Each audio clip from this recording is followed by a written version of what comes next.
Adam, you are back. We have you back. All right. So let's start out, and Adam, since you're at the top, at least on my screen, we'll start with you, and because I'd like each of you to introduce your film and tell us about it. What was your motivation and focus and purpose and main idea kind of thing? Okay. And oh, I guess I didn't introduce myself. Sorry. My name is Anita Russo, and I'm part of the Mystic Film Festival. My only experience in filmmaking has been amateur. I'm a little older than you, as you can probably tell. And about 5 years ago, I took a class, just an 8-week class for seniors given by the University of Rhode Island, and it was called Let's Make a Movie. And I thought it just sounded like fun. And so we did have fun in that class, and a group of us, all seniors, decided, oh, let's form a club and make movies. And so we did. And we had originally started as a club and quickly evolved into a nonprofit because it was the only way to get some money. And we've made 4 films since then. And each one gets a little bit better, a little bit better, a little bit better. So that's my film background. 10, 15-minute films, that's it. So anyway, and I'm here to conduct you through this video, and looking forward to your ideas about your film and film in general. And Adam, your film is named Patrick, and can you take the lead now and fill us in about that? So Patrick is my first film that I both produced and directed. It is based on an entirely true story, my own true story of when I was in my early 20s. I briefly dated a funeral director. I actually met him at my grandfather's funeral. And it was a really interesting relationship, but unfortunately it was cut very short. At one point he invited me to a party that I was not able to get off work to go to. And I didn't hear from him ever again. It had been several months, and I thought, oh my goodness, this person's just blown me off. That sucks. I thought we had a really good thing going. And it turns out at that party, he was murdered by an ex who shot him, shot a person he was having a conversation with, and then himself. So kind of dodged a bullet, literally. And so I hadn't thought about it for about 10 years. And I was working with my partner, and we were trying to come up with something to do for our first short. And we had been bouncing around a bunch of ideas, and I can't even remember how the conversation came up, but I was telling her about this story, and she's like, well, that's what we need to do. And so it just kind of grew from there. We worked on it for about a year and a half before we finally actually had the money and had the time, because she was living in DC, I was living here in LA, and it took a lot of moving parts before we finally were able to get together and make it. And I decided, you know what, if I want to make it, I want to make it right. I mean, it's going to be my first film, so there's going to be flaws, obviously, but I wanted to have the production value. I wanted it to be feel like an authentic story. And so I waited until the time was right before we finally made it. And we started filming in February of this year. We had an amazing cast, a really diverse cast. And, we started in February, and it finally just finished in July is when we were like complete.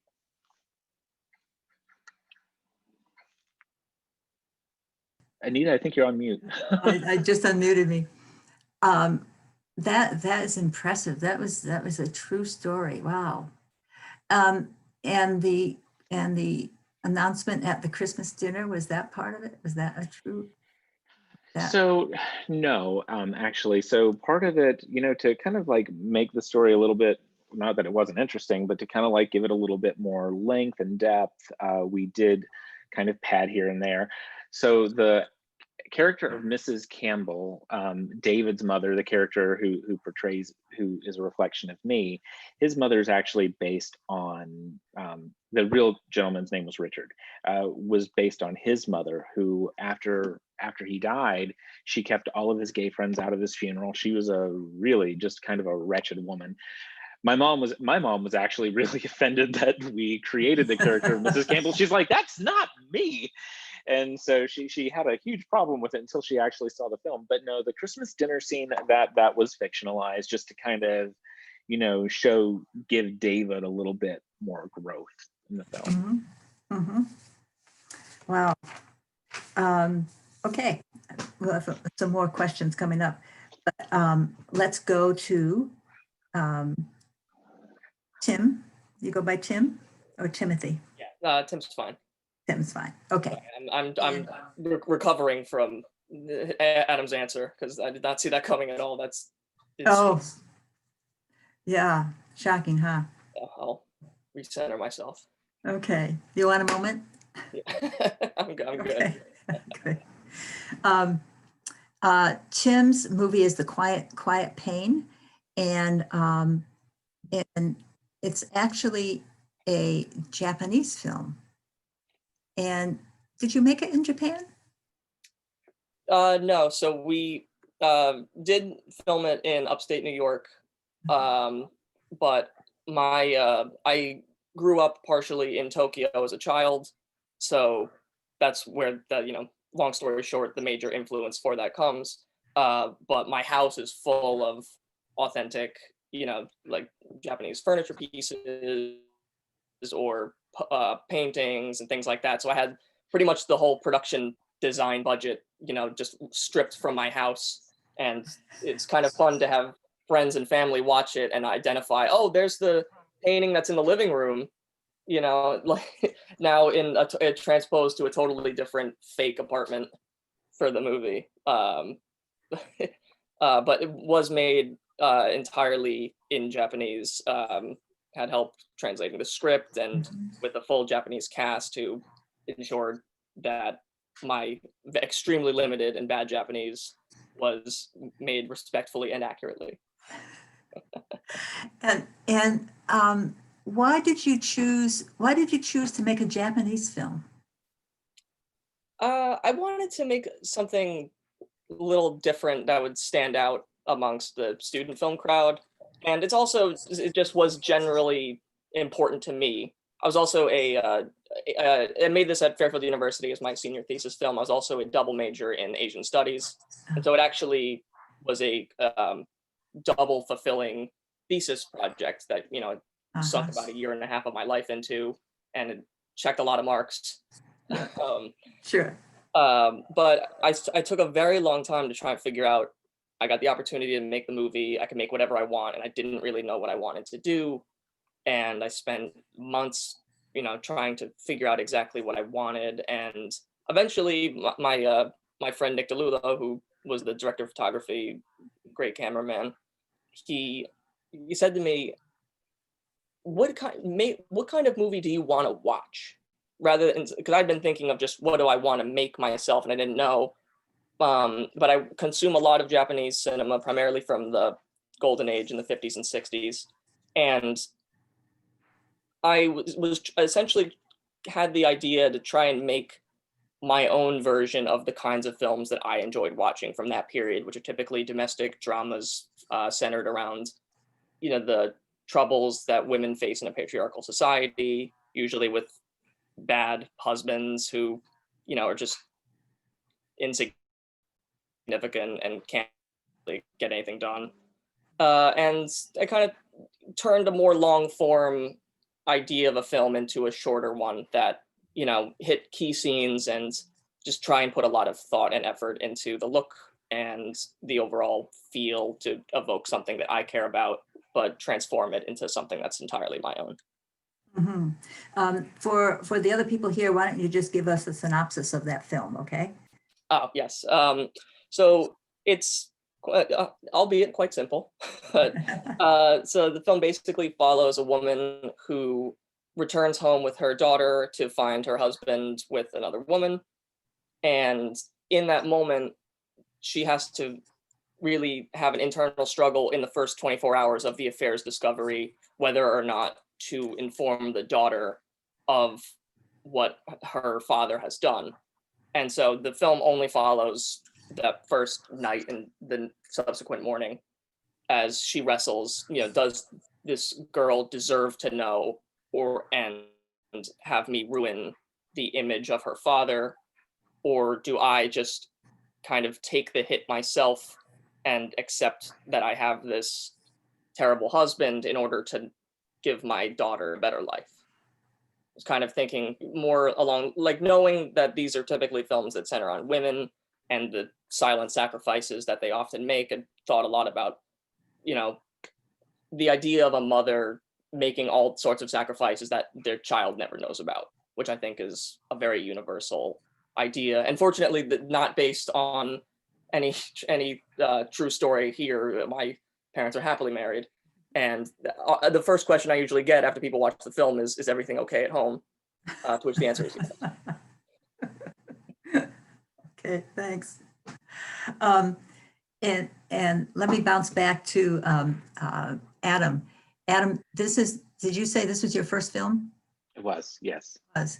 And so how did you get started, and what makes you decide to, I'm going to be a filmmaker? Moving to LA. Moving to LA. I guess that's what happens to everybody. So my husband was in the Army, and we had been stationed in Fort Drum, New York. So we were upstate New York for several years, and we couldn't stand the cold. We're just ready to get away from the lake effect and the snow. And so when he got out of the military, we're like, well, where do we go? I'm like, well, it's always warm in Los Angeles. Why don't we move out there? My background had been in real estate, property management, and a lot of administrative stuff. So we moved out here, and I was trying to convince my best friend to move out. She's been an actress all of her life. And I said, you know what, here's what I'm going to do. I'm going to start acting. I'm going to prove that you can do it.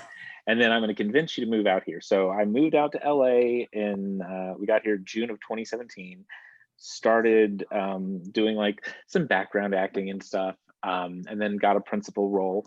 And by December of the same year, I ended up having my SAG card. And so I used that to convince her to move out here. Now, unfortunately, we're no longer friends, but it really kind of brought out this love that I never knew that I had. And whenever I was on set, especially if I was like background, I was asking, what else can I do? Can I help you behind the scenes? I want to learn more. I want to learn more. And so that prompted me to, drop everything else that I'd done all my life and go to film school. So I, just this May, graduated with my bachelor, my bachelor's of science in entertainment business, and then just this past September, I started working on my master's for producing. So it was a love I never knew that I had, and but it's, I think, the best transition I've ever made. It's been so much fun and been so fun. It's just been a great experience to be able to create and bounce story ideas off of people. And it's, great. What a change. That's excellent. And Tim, is this the only thing you've ever done, is made movies? At this point, it feels like it. This isn't my first film, but it is my first significant, film with a budget and a full crew that I felt like I actually knew what I was doing after years of working at what was pretty much every single weekend on film sets. But I've been making videos ever since middle school, and eventually just kind of clicked that, this is actually something I think I enjoy, and let's see what I can do with it. But I did a college film course before entering college that kind of solidified that as, okay, this is the right direction. I can work with this. All right. The funding is always a major issue when it comes to making movies. So how did you guys tackle that challenge? Adam, you want to start? we went into this with a budget that we ended up more than doubling, and I gotta be honest, it's all been self-funded. It's been through credit cards, through using savings that we had accrued over the years, and it's a very expensive calling card, but again, it's something that was completely worth it. But it was all self-funded. I didn't think that I would, not having produced or having directed anything before, I didn't think that I was the right person to be able to approach somebody and said, "Hey, give me money for a movie." I feel like I need to be able to show people what I can do first, and then maybe for the next film, I can approach someone who wants to invest. But it was all self-funded and credit cards, which I'm still paying off. Okay. And Tim, what about you?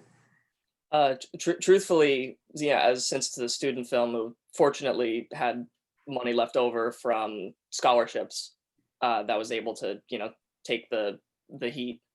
But also was, kind of knowing I'm working with things that I have at my disposal. It's finding areas like that I can check off and say, okay, I don't need to buy any of those paintings, or don't need to buy this table or something like that. I have all that to work with already. But I've never been one to make my life easy. So, obviously incurring a very specific look that is not reminiscent of where I actually live, uh, with the very specific people and everything. It incurs costs that without the incredible support net I have, I would not have been able to do otherwise. I think primarily, one of the biggest costs that isn't unfortunately isn't always considered is food. And fortunately, I have amazing parents and friends' parents that are really able to do like a big home cooked meal for a lot of people and put in their own time to really take a village to get the whole thing built. And yeah, I think it's just a matter of knowing what you have to work with, and having being personable and being able to make friends that will be useful someday. Yes. Yes. And Adam, I'd like to encourage you to, those family and friends, just ask. You'll be amazed at how gracious they will be. Duly noted. There was a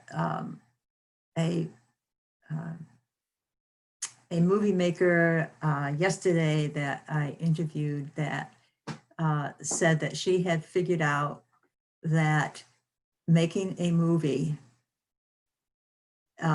cost approximately $1,200 per 1 minute of movie. So, and I thought about that in the movies that my club had been involved in. That's probably right if we had to pay for everything. We had to pay for everything. But thank God for those friends and families.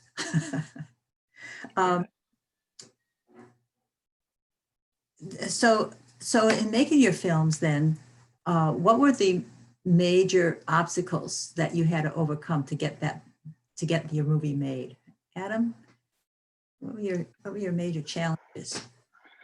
Well, the major challenges actually that began to present itself, I'm going to have to say COVID. We were very, very, very lucky. We just finished filming right before the shutdown began.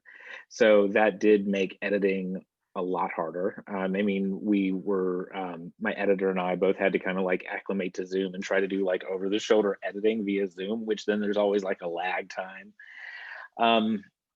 I would say the biggest obstacle was actually, between the funding and trying to dot all the I's and cross all the T's for SAG to make sure that we had the oh my goodness, I can't remember the word, but SAG approval before we began filming, because they were also running a little bit behind because of the pandemic had started as well. So I'd say timing was our biggest obstacle. But Caitlin and I had been working on this project, like I said, almost 2 years before we finally actually started filming. So Yeah, timing.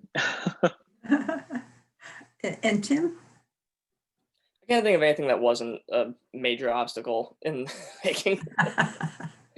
Um, yeah, fortunately, I fortunately had a great producer who was able to keep my, you know, head above water throughout all of this. Caitlin Brunnock, who recommended the Mystic Film Festival to me, is actually a Great. Mystic alum who had a couple films in last year, I believe. And it was really that I knew going in, doing something specific and something that's not easy to do. And so at least I'm going in with the mindset, okay, this is going to be brutally difficult rather than, oh, let's just see what happens, you know? So I at least was able to keep that, but actually finding a Japanese girl for the daughter was the hardest, I would say the single hardest obstacle we had, because we couldn't find any. And I was surprised, especially, you know, casting in New York City. I'm like, there's not one like Japanese girl in the whole city that is interested in becoming an actress. Was able to cast all of the actors, and they were all amazing. I love them all deeply, but we just tried so hard. I had a Japanese boy in reserve actually, that was, you know, going to be last minute gender swap if I needed to, but I really wanted it to be a mother and daughter story instead of a mother-son story. And it was actually my lead actress's friend who was a dance teacher who had a dancing student who was willing to do the part. It was so many degrees, and I guess, you know, you never know where your name is being, you never know what room your name is being spoken in. And we cast her about 3 days before the shoot began. It Oh, was wow. it was that close. The shoot was happening no matter what, and a location dropout right before the production was another big one. There were all sorts of things that made it seem like, okay, this is not going to happen.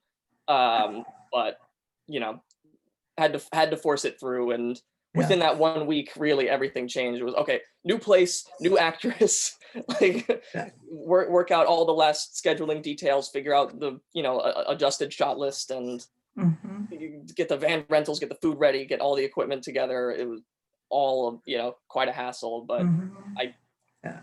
honestly couldn't be happier with the way it pulled together and how Yeah. true it actually was to the vision in my head. There's really nothing that is up there that I didn't want to look Great. exactly as it does. Great. And what were the names of the films of your friends that had them in Mystic Festival last?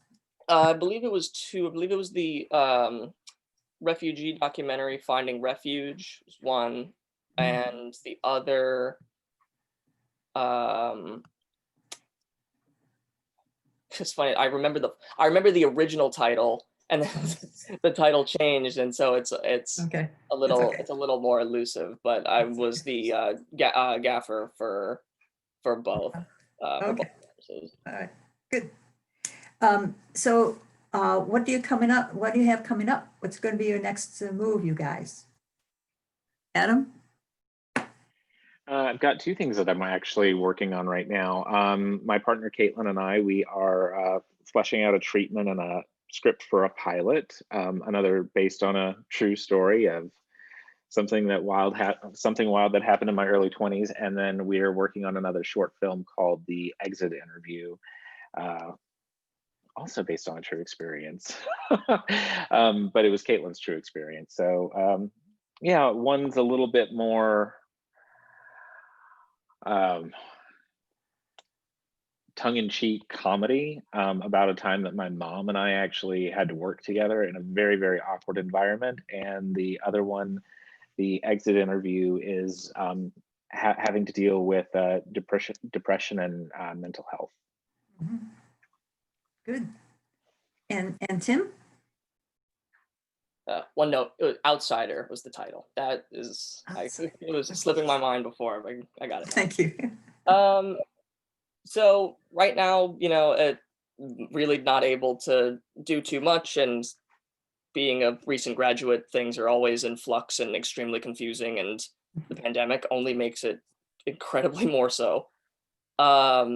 but I've been trying to find new, new ideas where I can, and completed one short script that I'm hoping to be able to make in the near future. But again, I don't like to make things easy. It requires a Dust Bowl era farm set and everything. So we'll have to, maybe make a few more phone calls to friends and family about funding before being able to get that one lifted off the ground.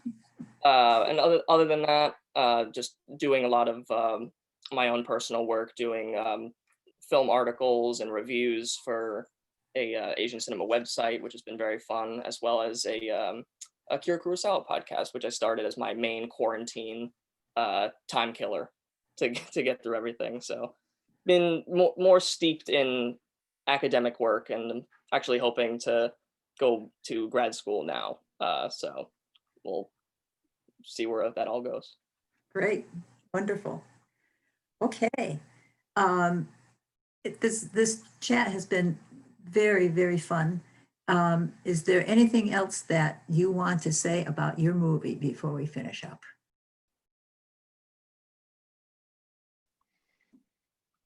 No, you're done? I actually, the one thing that I actually do want to say is not about necessarily my movie, but the music in my movie. I Okay. don't know if anyone has ever heard of this band. They're called Scars on 45.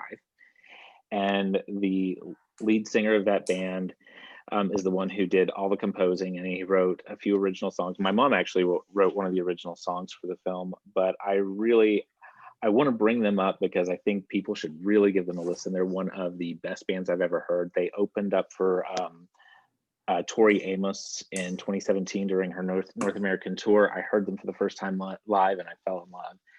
And I just really kind of want to bring attention to them because you know what? This film wouldn't be the same if it didn't have their music. So that's all. All right, good. And I'll echo Bong Joon-ho's Oscar speech to encourage people to not be dissuaded by films with subtitles, because expand your mind, open your reach. There's a lot of great stuff out there that it's just a few Yes. inches on the bottom of the screen. That's all. And you're so right. We get films submitted to the festival every year from all over, and they are rich, rich, rich, and it's worth watching. It's worth reading those subtitles. Absolutely. Okay. Well, thank you very much for joining us today. Wonderful to meet you and chat with you, and so happy that we have your films. Wish you the best of luck going forward. Thank you so much, Anita, and nice meeting you, Tim. Thank been you a very pleasure. much. Nice to meet you both, and honored to have the film play in Mystic. Okay. Take care. Bye now. You too. Bye-bye.